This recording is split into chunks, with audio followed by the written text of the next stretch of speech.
जब भेटैबे न कइल त लहुकला से का भइल, कोनो दावे न लहल त फौकला से का भइल।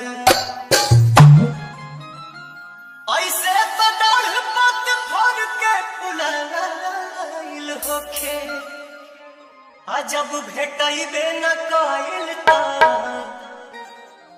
छौकला से का भइल।